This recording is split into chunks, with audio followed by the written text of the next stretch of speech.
Hello viewers, আসসালামু আলাইকুম। Welcome back to my channel Muntaha's cooking. আশা করি আপনারা সবাই ভালো আছেন। আজকে আমি আপনাদের জন্য নিয়ে এলাম আরেকটি নতুন রেসিপি, আর এটি হলো আম ও সাবুদানা ডেজার্ট। এই গরমে আপনারা ঠান্ডা ঠান্ডা এই ডেজার্টটা খেতে পারেন।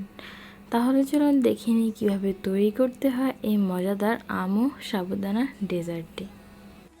প্রথমে আমি সাবুদানাটাকে সিদ্ধ করে নেব। এর জন্য চুলায় একটি পাতিলে পানি গরম দিয়ে দিয়েছিলাম। এর মধ্যে দিয়ে দিচ্ছি হাফ কাপ পরিমাণ সাবুদানা। এখন আমি সাবুদানাটাকে সিদ্ধ করে নেব।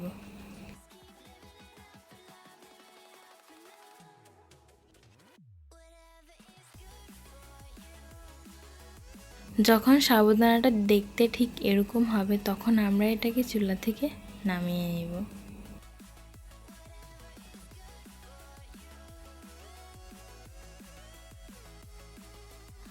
সাবুদানাটাকে আমি একটি পাত্রে নিয়ে নিলাম। এর মধ্যে দিয়ে দিচ্ছি দুধটাকে আমি আগে ভালোভাবে জাল করে নিয়েছি।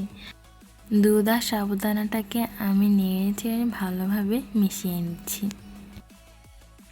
এরপর দিয়ে দিচ্ছি কনডেন্স মিল্কটা আপনারা মিষ্টি বুঝে দিয়ে দিবেন। এখন আমি কনডেন্স মিল্কটাকে ভালোভাবে দুধের সাথে মিশিয়ে নেব।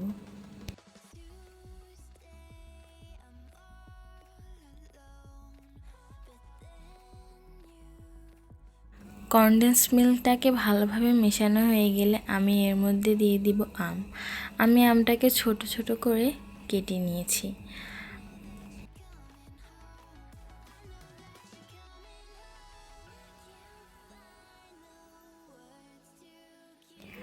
তৈরি হওয়ার পর এটাকে আমরা ফ্রিজে রেখে দেব। এরপর ঠান্ডা ঠান্ডা পরিবেশন করব।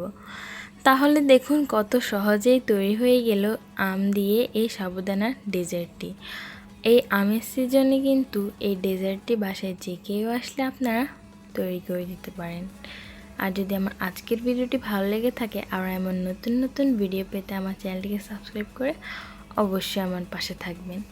আর ভিডিওটি কেমন লেগেছে তা কিন্তু অবশ্যই কমেন্ট বক্সে জানিয়ে যাবেন। তাহলে আজকে আসি, আল্লাহ হাফেজ। সবাই ভালো থাকবেন, সুস্থ থাকবেন।